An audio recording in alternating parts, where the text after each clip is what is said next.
ஏன்னா கடன் திமுக ஆட்சியில் இவ்வளவு பெருந்தன்மையா இருந்ததே இல்லை. நாங்க எதிர்கட்சியில் கேட்கும் போதெல்லாம் கொடுக்க மாட்டாங்க. ரொம்ப பெருந்தன்மையா இருக்கிறீங்க, திரும்பவே மாட்டாங்க எங்க பக்கம். மாண்புமிகு எஸ்பி வேலுமணி அவர்கள். பேரவைத் தலைவர் அவர்களே, ஏழையின் சிரிப்பில் இறைவனை காண்போம் என்ற பேரறிஞர் அண்ணாவின் பொன்மொழியை நினைவில் வைத்து, ஏழையின் சிரிப்பில் இறைவன் இருப்பதை சொன்னான் தலைவன், அண்ணன் அவன் சொல்லிய சொல்லை நான் என்னாலும் மறந்ததில்லை என்ற வரிகள் கேட்ப மறையும் வரை வாழ்ந்த புரட்சி தலைவர் எம்ஜிஆர் அவர்கள் தனது ஆட்சியில் ஏழை எளிய சாமானிய மக்கள் உயர்வரும் திட்டங்கள் தந்த பொன்மனச்செம்மல் சத்துணவு தந்து பல்வி கல்வித்துறையில் மறுமலர்ச்சியும் பல்கலைக்கழகங்கள் பல கண்டு உயர்கல்வித்துறையில் உச்சம் தொட்டு வரலாற்று சாதனை உறுப்பினர் புரட்சி தலைவர் எம்ஜிஆர் அவர்களும். ஒரு நிமிஷம் உறுப்பினர், உங்களுக்கு பேரவைத் தலைவர் சொல்றாரு அவரு. மாண்புமிகு எனக்கு முன்னால் அந்த துறையை பார்த்தவர், அவர் கொறடாவாக இருந்தவர். அவர் மட்டும் பேசுறது மட்டும் இல்ல, அவர் சொல்லி 100 பேரும் பேச வைக்கிறவர். அவரு சொல்றாரு திமுக ஆட்சியில பேச விடல அப்படின்னா அது என்ன நியாயம்? அது என்ன உள்நோக்கம்? நீங்க எவ்வளவு தடவை எந்திரிச்சு பேசுறீங்க? யார் பேருக்கு எவ்வளவு பேருக்கு வாங்கினீங்க? இப்ப சொல்றாருல, யாராவது எந்திரிச்சு உறுப்பினர் கொஞ்சம் விடுங்கன்னு சொல்றீங்க, கூடாதுன்னு சொன்னீங்கல்ல, இப்ப நீங்க சொன்னீங்க. அவரு ஒரு நாள் சொல்லாம இருந்ததே இல்லை. கொஞ்சம் விடுங்கன்னு சொல்லிட்டே தான் இருப்பார். அவரு சொல்ற அவ்வளவு எங்களை சொல்லக்கூடாது இல்ல. உறுப்பினர் எஸ்பி வேலுமணி அவர்கள்.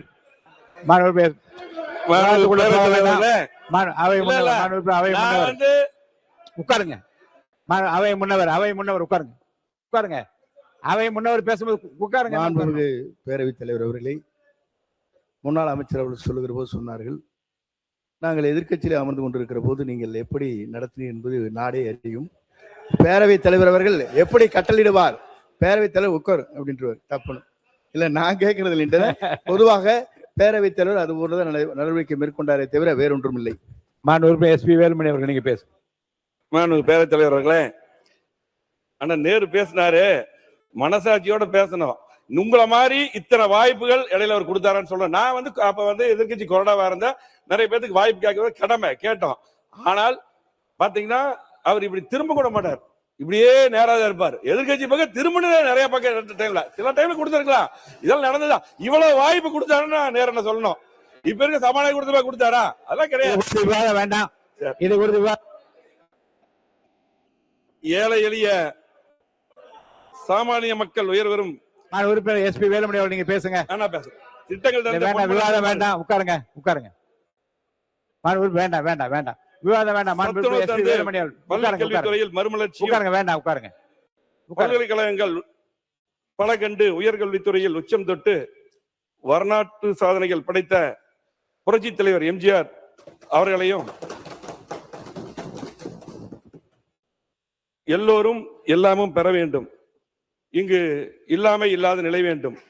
அம்மா அவர்களின் சிந்தனைக்கு செயல் வடிவம் கொடுக்கும் வகையில் தாலிக்கு தங்கம் மற்றும் உதவித்தொகை, தொட்டில் குழந்தை திட்டம், மழைநீர் சேகரிப்பு திட்டம், மகளிருக்கு உள்ளாட்சிகளில் 50% இடஒதுக்கீடு, மாணாக்கர்களுக்கு காலனி முதல் மடிக்கணினி வரை, விலையில்லாத அரிசி, உலகமே வியக்கும் அம்மா உணவகம், வீடுகளுக்கு 100 யூனிட் மின்சாரம், விசைத்தறிக்கு 750 யூனிட் மின்சாரம், கைத்தறிக்கு 200 யூனிட் மின்சாரம், கிராமப்புற மகளிர் மேம்பட கறவை மாடு, வெள்ளாடுகள், நாட்டுக்கோழி குஞ்சுகள், தமிழகத்தின் ஜீவாதார பிரச்சனையான பொன்னிநிதி காவேரி நடுவர் மன்ற தீர்ப்பு, மத்திய அரசில் வெளியீடு, முல்லை பெரியார் அணையின் நீர்மட்டம் 136 அடியிலிருந்து 142 அடியாக உயர்த்தியது என தமிழகத்தின் உரிமைகளை நிலைநாட்டியும், சாதாரண விவசாய குடும்பத்தில் பிறந்த என்னை நகராட்சி தலைவர், சட்டமன்ற உறுப்பினர், உள்ளாட்சித்துறை அமைச்சர், பல துறைகளில் அமைச்சராக, அது மட்டுமில்லாமல் கழகத்திலே ஒன்றிய கழக செயலாளர், மாவட்ட கழக செயலாளர், கழக அமைப்பு செயலாளர் என தலைமை பொறுப்புகள் வழங்கிய எங்களது குடும்ப தெய்வம், இந்தியாவின் மாதரசி, இரும்பு மங்கை, தங்கத்தாரையை டாக்டர் புரட்சி தலைவி அம்மா அவர்களுக்கும் மறைந்தும் மறையாமலும் உலகத் தமிழர்கள் இதயங்களில் வாழும் இருவரும் தெய்வங்கள், துயிலும் திசை நோக்கி வணங்குகிறேன். மாண்புமிகு பேரவைத் தலைவர் அவர்களே, மாண்புமிகு அம்மா அவர்கள் தன் உயிரை கொடுத்து கொண்டு வந்த பொற்கால தொடராட்சியை குடிமரம் திட்டம், அம்மா மினி கிளினிக், அம்மா இருசக்கர வாகனம், ஒரே ஆண்டில் 11 மருத்துவக் கல்லூரிகள், மருத்துவம் பயில மாணாக்கர்களுக்கு 7.5% இடஒதுக்கீடு, 2 முறை வேளாண் கடன் தள்ளுபடி என வரலாற்று சாதனைகள் திட்டங்கள் வழங்கியது அதிமுகவுடைய அம்மாவுடைய அரசு. அந்த அரசை வழிநடத்திய முன்னாள் முதலமைச்சர், கழக பொதுச்செயலாளர் மாண்புமிகு எடப்பாடி அவர்களுக்கும் நன்றி தெரிவித்து, தமிழகத்தில் பொறுப்பேற்றுள்ள புதிய அரசின் முதலமைச்சர் அம்மா உணவு உட்பட அம்மா கொண்டு வந்த திட்டங்களை எல்லாம் மீண்டும் தொடர் திட்டங்களாக அறிவித்த மாண்புமிகு தமிழ்நாடு முதலமைச்சர் போற்றுதலுக்குரிய சி ஜோசப் விஜய் அவர்களுக்கும் நன்றி தெரிவித்து, மாண்புமிகு எதிர்க்கட்சி தலைவர் அவர்களுக்கும் மாண்புமிகு அமைச்சர் பெருமக்களுக்கும் புரட்சி தலைவர் எம்ஜிஆர், புரட்சி தலைவி அம்மா ஆகியோர் வழியில் அன்பை பெற்றவரும், இன்றைய முதலமைச்சருடைய அன்பை பெற்றவரும், எல்லாருடைய அன்பை பெற்று ஆதரவையும் பெற்று வரலாற்று சிறப்புமிக்க தமிழ்நாடு சட்டப்பேரவையை தகைசால் மாண்புடன் வழிநடத்தி செல்லும் மாண்புமிகு சட்டப்பேரவை தலைவர் அவர்களுக்கும் நன்றியை தெரிவித்து, பேரவை வழிநடத்த உறுதுணையாக இருக்கக்கூடிய சட்டப்பேரவை துணைத் தலைவர்களுக்கும், அதே போல மாண்புமிகு அரசு கொறடா அவர்களுக்கும், சட்டப்பேரவை எங்களது கழக துணைத் தலைவர் அவர்களுக்கும், எங்களது கழக கொறடா அவர்களுக்கும், 17வது சட்டமன்ற பேரவையின் உறுப்பினராக தேர்ந்தெடுக்கப்பட்டுள்ள மூத்த மற்றும் இளைய சட்டமன்ற உறுப்பினர்களுக்கும் அனைவருக்கும் எனது முதற்கண் நன்றியை தெரிவித்துக் கொள்கிறேன்.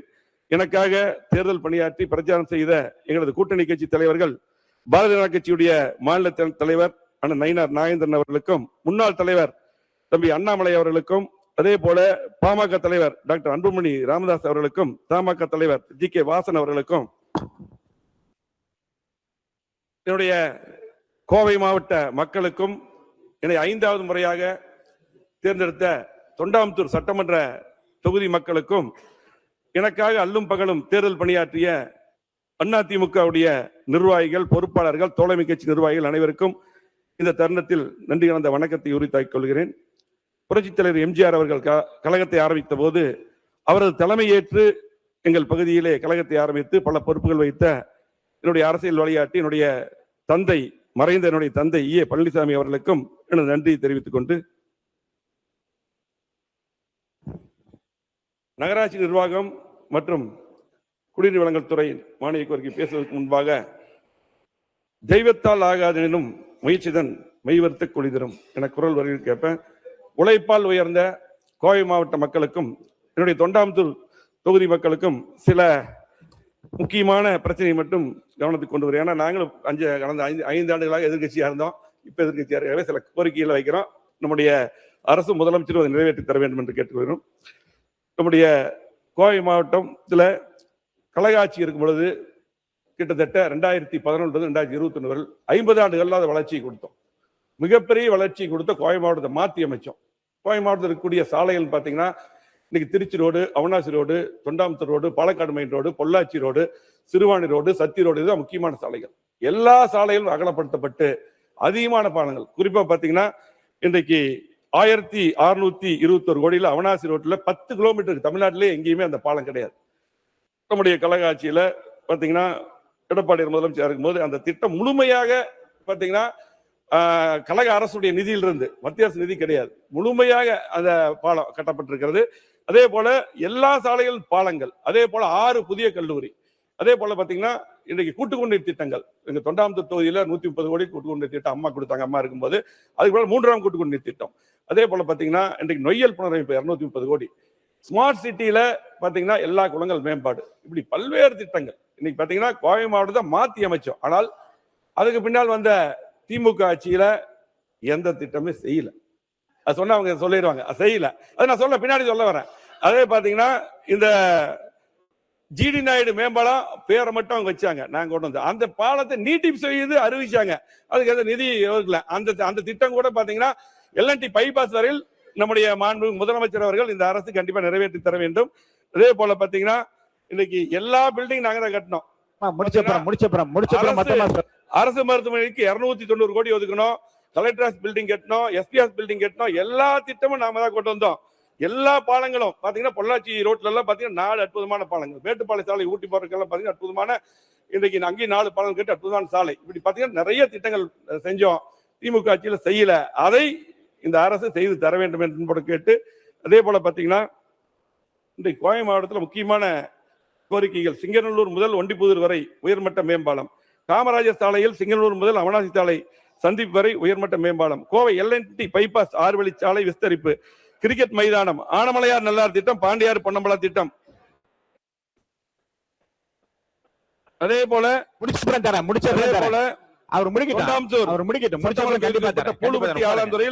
சிப்காட் இதெல்லாம் அறிவிச்சு அவங்க விட்டுட்டாங்க. அப்படியே தடகம் சாலையில் லாரி ரோடு சந்திப்பில் மேம்பாலம்.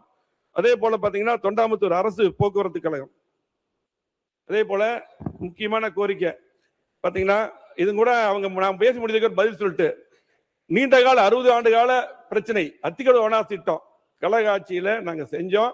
முழுமையாக இதுக்கு முன்னால் பாத்தீங்கன்னா 60 ஆண்டு காலமா போராடி இருக்கோம். நாங்களும் உண்ணாவிரதம் இருக்கோம், அவங்களும் இருந்திருக்காங்க, அவங்க முதலமைச்சர் எல்லாம் வந்து கலந்துருக்காங்க. ஆனா அந்த திட்டத்தை வந்து நிறைவேற்றியது கழக ஆட்சி. அப்பொழுது முன்னாள் முதலமைச்சர் அம்மா அவர்கள் இருக்கும்போது அதை அறிவிச்சாங்க.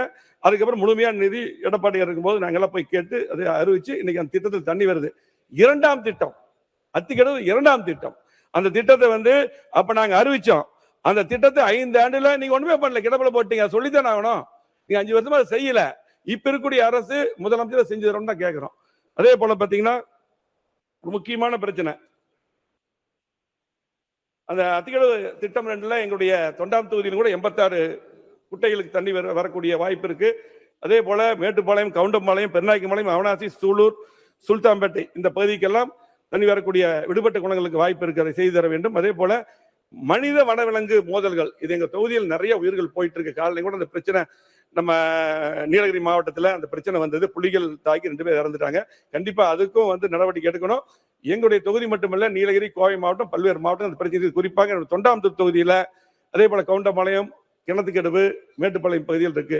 யானைகள் பாத்தீங்கன்னா அதிகமா உள்ள வருது, ஊருக்குள்ள வருது, உயிர் சேதமாகுது. இது கிட்டத்தட்ட 60 கிலோமீட்டருக்கு வந்து பாத்தீங்கன்னா கர்நாடக மாநிலத்தில் பாத்தீங்கன்னா ரயில் தண்டவாளத்தை வச்சு இரும்பு தடுப்பு அமைச்சிருக்காங்க. அதே போலதான் அந்த கோரிக்கை தான் வைக்கிறோம். அதை கண்டிப்பா செஞ்சு தர வேண்டும். அதே போல காட்டு பன்றிகள் பாத்தீங்கன்னா விவசாய நிலத்துல வந்து கடுமையா வந்து எல்லா பயிர்கள் போல சேதம் பண்ணிட்டு இருக்குது. இதுக்கு எங்களுடைய ஆட்சி இருக்கும்போது பாத்தீங்கன்னா சுடுறதுக்கு ஒரு சட்டம் போட்டோம். ஆனா அதிகாரிகளை வந்து சுட வேண்டிய அந்த வாய்ப்பு இருக்கு.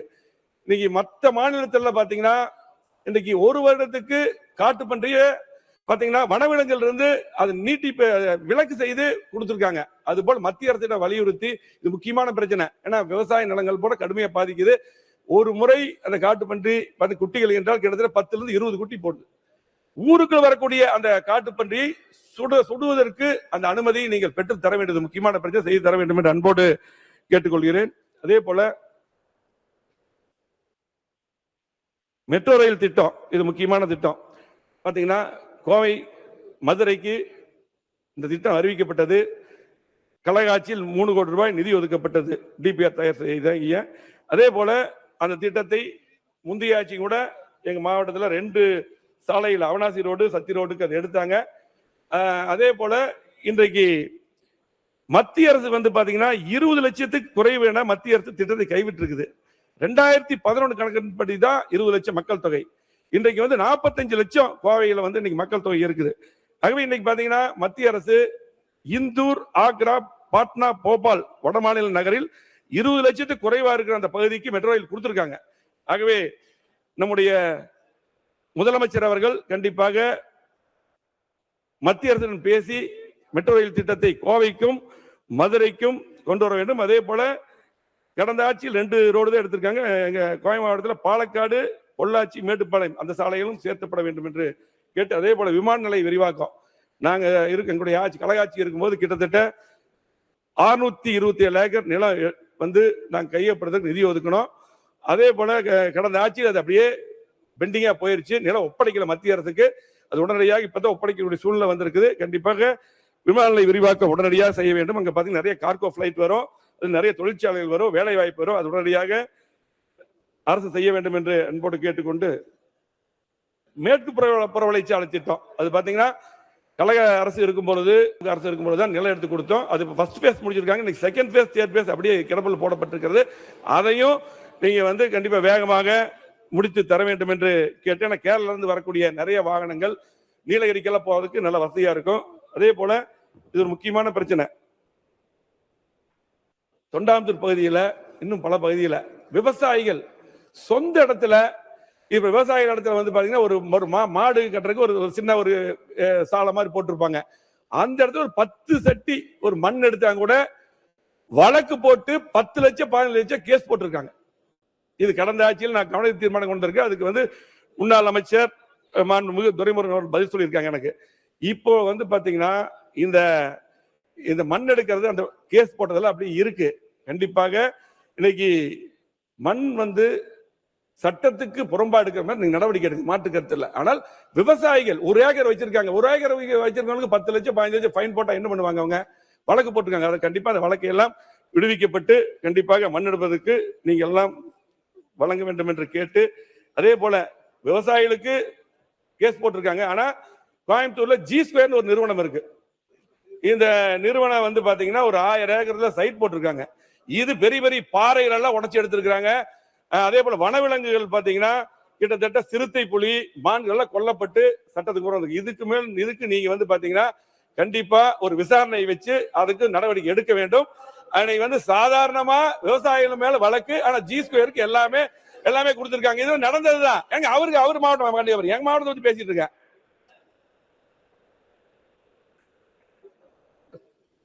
அதே போல முடிச்ச அப்புறம் எடுத்துடலாம். ஹாக்கா பிரச்சனை வந்து கோவை மாவட்டத்தில் பொதுப்பணித்துறை அமைச்சர் அவர்கள். மாண்புமிகு பேரவைத் தலைவர் அவர்களே, சட்டமன்ற உறுப்பினர் G2 நிறுவனத்து மேல ஒரு கம்ப்ளைண்ட் சொல்றாரு. அதற்கு ஏன் திமுக இருந்துச்சு குரல் கொடுக்குதுன்னு தெரியலையே.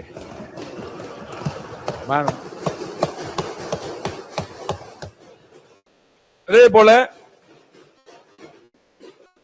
ஹாக்கா கோவை மாவட்ட மலையடிவாரத்தையொட்டி பேரூராட்சிகள், ஊராட்சிகள் 1000க்கும் மேற்பட்ட குடியிருப்புகள் இந்த ஹாக்கா உங்களுக்கு தெரியும். கடந்த முறையே வந்து நாங்க ஆட்சியில் இருக்கும்போது இதுக்கெல்லாம் கிளியர் பண்ணி ஃபைல் எல்லாம் மூவ் பண்ணோம். அது கடந்த ஆட்சியில் அப்படியே பெண்டிங் ஆயிடுச்சு. அதை நீங்க வந்து கண்டிப்பா விடுவித்தரணும். எங்க தொண்டாம் தொகுதியில் நரசிவரம், தென்னமல்லூர், தேவராயபுரம், இக்கரை போலுவாப்பட்டி, ஜாயநாயகிமலையம், வெள்ளிமலைப்பட்டினம், மத்துராயபுரம், தென்கரை, ஆலாந்துறை, பூலுப்பட்டி, சுண்டகாமத்தூர் பல பகுதி இருக்கு. அதே போல கிணத்தூர் தொகுதி, மதுக்கரை, எட்டிமலை, கவுண்டமலை, மேட்டுமலை பல தொகுதியில் பாதிக்கப்பட்டிருக்கிறது. கண்டிப்பா ஆக்காலிருந்து விடுவிட்டு தர வேண்டும் என்று கேட்டுக்கொள்கிறோம். அதே போல கிழக்கு புறவழிச்சாலை திட்டத்தையும் கோவை மாவட்டத்தில் பாத்தீங்கன்னா நிறுத்தி வைக்கப்பட்டிருக்கிறது மத்திய அரசால். அதையும் நீங்க செய்து தர வேண்டும் என்று கேட்டு,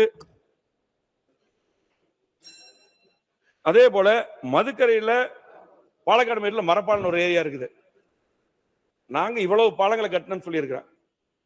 எல்லா பாலங்களும் கட்டி இருக்கிறோம். 50 ஆண்டு அல்லாத வளர்ச்சி கழக ஆட்சியில் கொடுத்திருக்கிறோம்.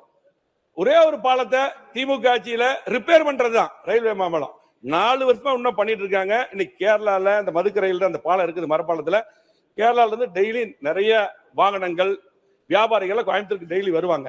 இன்னைக்கு 6 கிலோமீட்டர் சுத்தி வந்திருக்காங்க. 4 வருஷமா ரிப்பேர் பண்ற பாலத்தையே பண்ணிட்டு இருக்காங்க. அதையாவது நம்முடைய அரசு உடனடியாக நெடுஞ்சாலைத்துறை அமைச்சர் அவர்கள் சரி செய்து தர வேண்டும் என்று அன்போடு கேட்டு,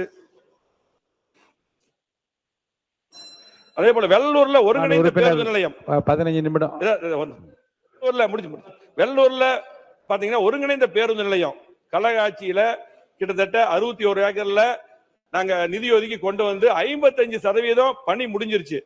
ஆனால் அதை அப்படியே நிறுத்திட்டாங்க திமுக ஆட்சியில. அதை வந்து கண்டிப்பா இன்றைக்கு தாவேக அரசு அதை செய்து தர வேண்டும் என்று அன்போடு கேட்டுக்கொள்கிறோம். மாண்புமிகு பேரவைத் தலைவர் அவர்களே, நகராட்சி நிர்வாகம் மற்றும் குடிநீர் வழங்கல் துறை, ஊரக வளர்ச்சி மற்றும் ஊராட்சி துறை, இரு துறைகளும் இன்னும் சில கோரிக்கை இருக்கு. அதை நான் பதிவு பண்ணிக்க. துறைகளும் திமுக அரசால் 2 துறைகளும் நகராட்சி நிர்வாகம், ஊரக வளர்ச்சி ரெண்டுமே ஒன்னாதான் இருந்தது. தொடர்ந்து கடந்த திமுக ஆட்சியில் 2 தனித்தனி அமைச்சருக்கு பிரிச்சிருக்காங்க. அது எப்பவுமே ஒன்னா இருந்தா யாரு அமைச்சர் இருந்தாலும் நல்லா இருக்கும். நீங்க முதலமைச்சர் கட்டுப்பாடு நகராட்சி நிர்வாகம் இருக்கு. ரவிஆனந்த் புசியானந்த் தலைமையில் அது இருக்கு. யார் இருந்தாலும் ஒன்னா இருக்கும்போது அது நிறைய செயல்பாடுகள் வந்து ஈஸியா இருக்கு. நான் இருக்கும்போது சரி, அதுக்கு முன்னாடி எல்லாமே தொடர்ந்து அப்படித்தான் இருந்தது. திமுக ஆட்சியில் 2 பிரிச்சாங்க.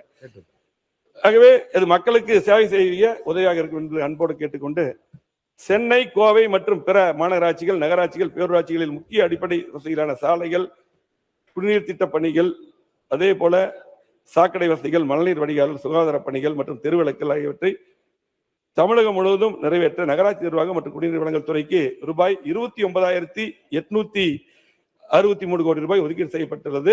இத்தொகை போதுமானதாக இல்லை. கூடுதலாக இந்த துறைக்கு நிதி ஒதுக்கப்பட வேண்டும். ஏன்னா இதுதான் சர்வீஸ் துறை, நேரடியாக மக்களுக்கு போய் சேரக்கூடிய துறை. அதே போல கழக ஆட்சியில் பார்த்தீங்கன்னா சிறப்பான முறையில சாலை அமைப்பது, அதே குடிநீர் திட்ட பணிகள், அதே போல பாத்தீங்கன்னா அப்போ 100 நாள் வேலை வாய்ப்பு திட்டம், இதுக்கெல்லாம் சிறப்பா பணியாற்றுவதற்கு மத்திய அரசுடைய விருதுகள் கிட்டத்தட்ட 143 விருதுகளை அம்மாவுடைய அரசு பெற்றது. அதே போல உறுப்பினர் மழைநீர் நன்றி சொல்லி முடிச்சிருங்க. மழைநீர் சேகரிப்பு கொஞ்சம் டைம். மழைநீர் சேகரிப்பு திட்டம் ஒரு அற்புதமான திட்டம். பாத்தீங்கன்னா புரட்சித்தலைவி அம்மா அவர்கள் கொண்டு வந்து அற்புதமான திட்டம். இதுலயும் கூட பாத்தீங்கன்னா இன்னைக்கு மானிய கோரிக்கையில் 34 பக்கத்துல 31 பக்கத்துல கொடுத்திருக்கீங்க. இந்த திட்டம் வந்து பாத்தீங்கன்னா கடந்த ஆட்சியில இன்னும் கொஞ்சம் நல்லா பண்ணியிருக்கலாம். இன்னைக்கு 20 அடி சென்னையில மட்டும் கிரவுண்ட் வாட்டர் லெவல் குறைஞ்சிருக்கு. இன்னைக்கு அம்மா இருக்கும்போது கட்டாயம் எல்லா பில்டிங்க்கும் அரசு பில்டிங், அதே போல பிரைவேட் பில்டிங் எல்லாத்துக்கும் கொண்டு வந்தாங்க. அதே போல இந்த அரசு மழைநீர் சேகரிப்பு திட்டத்தை சிறப்பான முறையிலே செய்வன் சொல்லியிருக்கிறீங்க, செய்ய வேண்டும் என்று அன்போடு கேட்டுக்கொள்கிறோம்.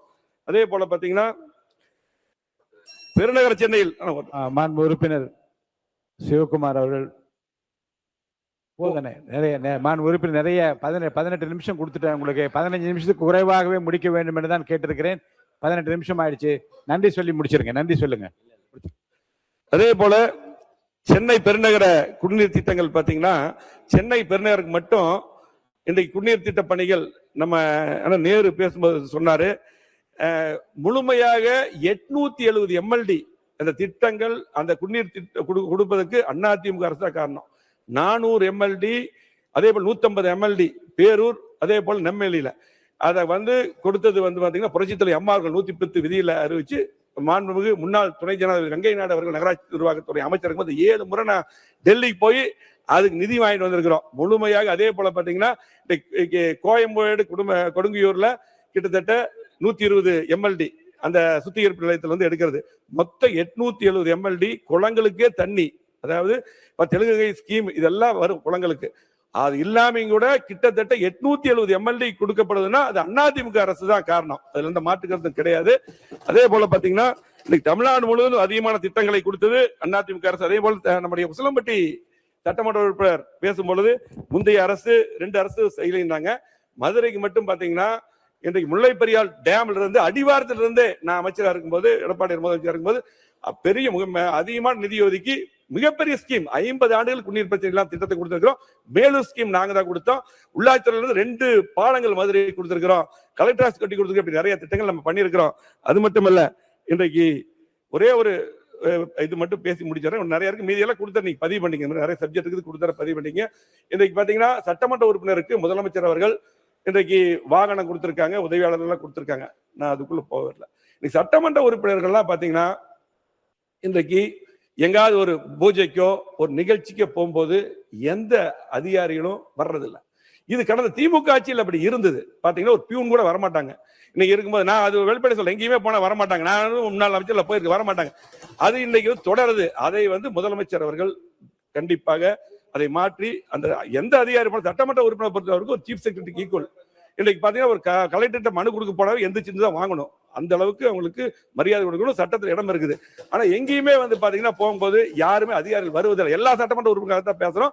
கண்டிப்பா உங்களுக்கு புதிய சட்டமன்ற உறுப்பினர் நிறைய வந்திருக்காங்க. கண்டிப்பாக திமுக ஆட்சியில் இருந்த நடைமுறையை மாற்றணும். அதே போல பாத்தீங்கன்னா திமுக ஆட்சியில் வந்து பாத்தீங்கன்னா எங்களுடைய ஆட்சியில் நல்லா பயணித்த கஜா புயல், வர்தா புயல், நிறைய புயல், கடுமையான மழை வெள்ளம், இதுக்கெல்லாம் சிறப்பா பணியாற்றிய ஒரு IAS அதிகாரிகள், போலீஸ் அதிகாரிகள், கீழ்மட்ட அதிகாரிகள் எல்லாம் பாத்தீங்கன்னா 5 வருடமாக கடுமை எல்லாத்தையும் எங்கெங்கயோ எல்லாம் மாத்தி இருந்தாங்க. இது இன்றைக்கு தொடருது. நிறைய அதிகாரிகள் சரியா வர முடியறதில்ல, செயல்பாட்டுக்கு வரல. இன்றைக்கு அரசியல்வாதிகிட்ட அரசியல் பண்ணலாம், ஆனா அதிகாரிகளுக்குள்ள அரசியல் பண்ணக்கூடாது. திமுக ஆட்சியில ஒரு 2 அதிகாரி இருந்துட்டு இப்படி ஒரு சூழ்நிலை இருந்துட்டே இருந்தது. இன்றைக்கும் சிலது தொடருது. தயவு செஞ்சு இன்னைக்கு அமைச்சர்கள் சிறப்பா பண்றாங்க.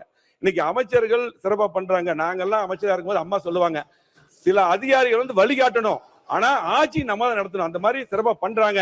கண்டிப்பா அந்த அதிகாரிகள் வந்து பழைய முறை தொடராமல், அந்த அதிகாரிகள் எல்லாம் வந்து பாத்தீங்கன்னா இன்னும் திமுக ஆட்சியில யார் பவரா இருந்தாலும் அப்படியே இருக்காங்க. நல்ல அதிகாரிகள் இருக்கட்டும் இல்ல, அதிகாரிகள் அரசியல் வேண்டாம். நல்ல அதிகாரிகள் நீங்க வந்து கண்டிப்பாக பயன்படுத்த வேண்டும் என்று அன்போடு கேட்டு, மீது நிறைய இருக்கு. கண்டிப்பாக அதையெல்லாம் எழுதி நான் நேரம் கொடுத்துறேன். கண்டிப்பாக அந்த பள்ளி கல்வித்துறையில மட்டும் பாத்தீங்கன்னா இன்னைக்கு நம்முடைய ஜெய்சங்கர் சட்டமன்ற உறுப்பினர் சொல்லியிருக்காங்க, கிட்டத்தட்ட டெட் தேர்வு புதிய ஆசிரியர்கள் நியமனம் செய்வதற்காக 20-25 ஆண்டுகளுக்கு முன்னர் நியமிக்கப்பட்ட ஆசிரியர்கள் நடத்தப்படும் தேர்வு பாத்தீங்கன்னா கிட்டத்தட்ட 55 மதிப்பெண்கள் பெற்றால் போதும் இருக்குது. இதுல வந்து பாத்தீங்கன்னா 55 மதிப்பெண்களும் பாத்தீங்கன்னா டெட் தேர்வு எழுதுறதுக்கு 30 மதிப்பெண், பணியாற்றிய மொத்த பணிக்காலத்தில் பாத்தீங்கன்னா 15 மதிப்பெண், அதே போல உயர்கல்வி தகுதிக்கு 10 மதிப்பெண், ஆக மொத்தம் 55 மதிப்பெண்கள். இவ்வாறு மாற்றியமைக்கும் உரிமை மாநில பள்ளிக்கல்வித்துறைக்கு உண்டு. ஆகவே அதை வந்து பள்ளிக்கல்வித்துறை அமைச்சர் வந்து சரி பார்த்து இந்த பேப்பர் கூட உங்களுக்கு கொடுத்தாரு, அதை பார்த்து செய்து தர வேண்டும். அதே போல நம்முடைய அருள்மொழி தேவன் அவர்கள் ஒரு கோரிக்கை கொடுத்திருக்காங்க. இன்னைக்கு இது முக்கியமான கோரிக்கை நகராட்சி நிர்வாகத்தில் அது முதலமைச்சருக்கு வருது. நீங்க வந்து பாத்தீங்கன்னா கிட்டத்தட்ட 2024 தேர்வு எழுதப்பட்டு 2566 மாணவர்கள் தேர்வு எழுதியிருக்காங்க. லட்சக்கணக்கான மாணவர்கள் எழுதியிருக்காங்க காலி இடத்துக்கு. அதுல வந்து பாத்தீங்கன்னா இன்றைக்கு 2566 பேருக்கு பணி நியமனம் கொடுத்திருக்காங்க. நிறைய பேர் ஜாயின் பண்ணல. இதுல வந்து கிட்டத்தட்ட வேகன்சி நிறைய இருக்கு, 300க்கு மேற்பட்ட வேகன்சிகள் இருக்கு.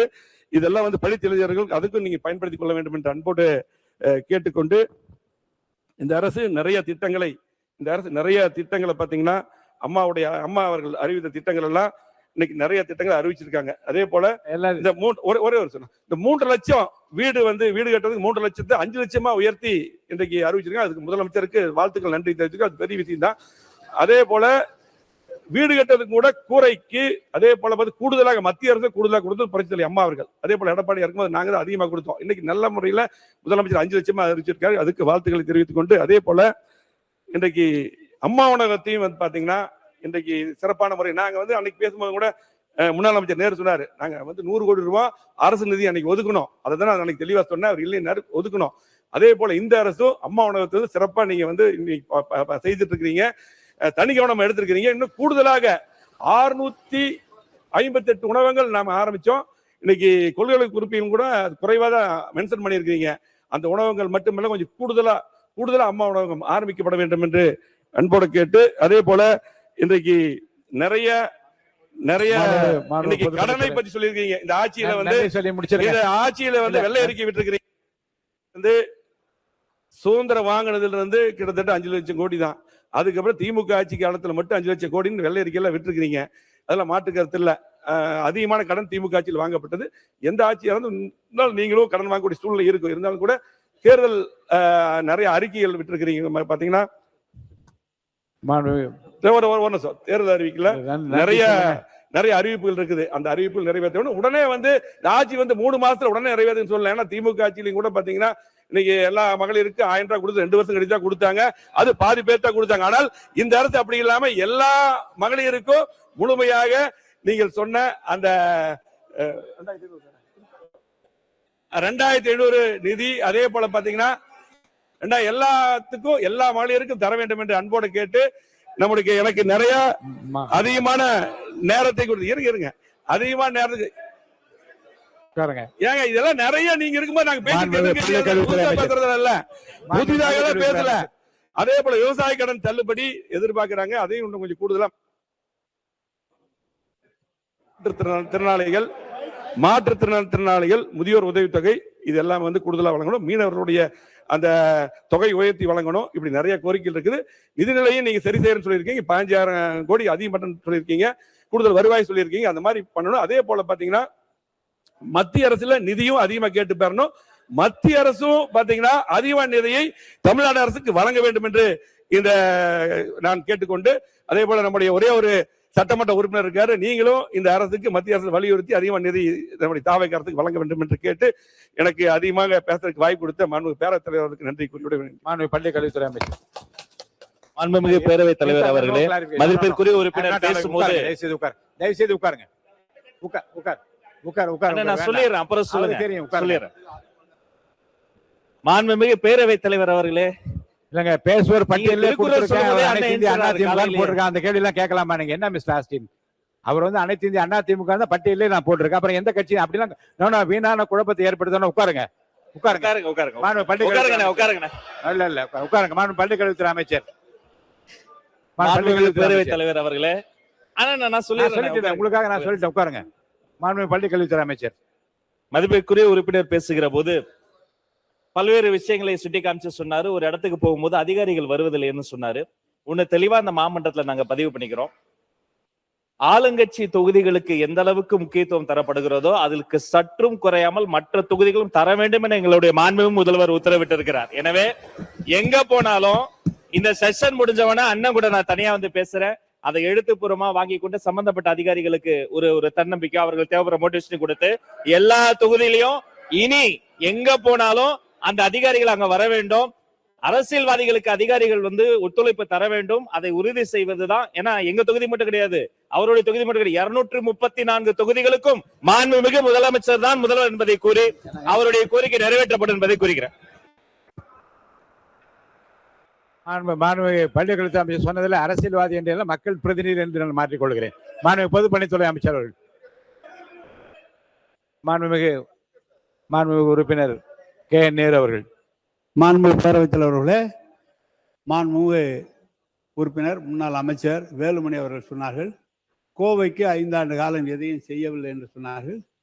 கோவைக்கு சிறப்பு நிதியாக மட்டும் 500 கோடி மாண்புமிகு முன்னாள் முதலமைச்சர் சிறப்பு நிதியாக, அதாவது ரெகுலரா கொடுக்கிற திட்டங்கள் மட்டுமல்ல, சிறப்பு நிதியாக 500 கோடி கொடுத்து பூங்காக்கள் உருவாக்கப்பட்டு, சாலைகள் உருவாக்கப்பட்டு, மழைநீர் வடிகாலுக்கு செய்யப்பட்டது. அதோடு மட்டுமல்ல, குடிநீர் நீரை பற்றி அவர் சொன்னார். பில்லூர் 3வது திட்டம் உருவாக்கப்பட்டு கிட்டத்தட்ட 180 MLD புதிதாக கோவைக்கு கொண்டு வந்து கொடுத்திருக்கிறது. அதுவும் சொன்னார். சென்னையில சொன்னார், எங்களுடைய கழக ஆட்சியில, அவருடைய ஆட்சியில தான் 890 MLD கொடுத்திருக்கிறோம் சொன்னார். நான் அதுதான் சொன்னேன், 890 MLD 1300 MLD ஆக உயர்த்தி தந்தது தளபதி நம்முடைய முன்னாள் முதலமைச்சருடைய ஆட்சி. அது மட்டுமல்ல, மழை பொய்த்து போய்விட்டால், குடிநீர் குளங்கள் வறண்டு போய்விட்டால் கடல் நீரை குடிநீராகும் திட்டத்தை உருவாக்கியது தளபதி அவர்கள் உருவாக்கினார்கள். 100 MLD கலைஞர் கொண்டு வந்தார். 110 MLD தளபதி ஜெயலலிதா அவருடைய ஆட்சியில வந்து குடிநீர் கோயம்புத்தூர் ஒரே ஒரு விளக்கமா நீங்க சொல்லிட்டீங்க. சென்னையை பத்தி சொன்னார். நீங்கள் அளித்த இந்த விளக்கமே போதுமானது. முடிங்க. குடிநீர் திட்டம் கொண்டு வந்து ரிங் மெயினை கொண்டு வந்து முன்னாள் முதலமைச்சர் தளபதியுடைய ஆட்சியில தான் ரிங் மெயினை கொண்டு வந்து குடிநீர் திட்டத்தை உருவாக்கி தந்தது. எனவே அவர் நாங்கள் 890 சும்மா நாங்க 400 1300 MLD கொடுத்தது கழக ஆட்சியிலே தளபதியுடைய ஆட்சியில தான். அவை முன்னவர் அடுத்து பொதுப்பணித்துறை அமைச்சர் சொல்லணும். உட்காருங்க. சொல்றேன். மாண்புமிகு பேரவைத் தலைவர் அவர்களை, அவையில் இது போன்ற நிகழ்வுகள் நடைபெறுகிற போதுதான் ஒரு மரபாக அவை கடைபிடித்து வருகிறது. அவருடைய பெயரை சொல்லுவது என்பது இதுவரையிலும் யாருடைய பெயரையும் உச்சரிக்க கூடாது என்றுதான் சொல்லியிருக்கிறார். நீங்கள் உணர்ச்சி வசப்பட்டு பேசிவிட்டீர் என்று நினைக்கிறேன், மாற்றிக்கொள்ளுங்கள். அவரே சொல்லிட்டார், அம்மையார் என்று சேர்த்துக் கொள்ளுங்கள் சொல்லிட்டார். விட்டுருங்க. பொதுப்பணித்துறை அமைச்சர் போதான உட்கார்.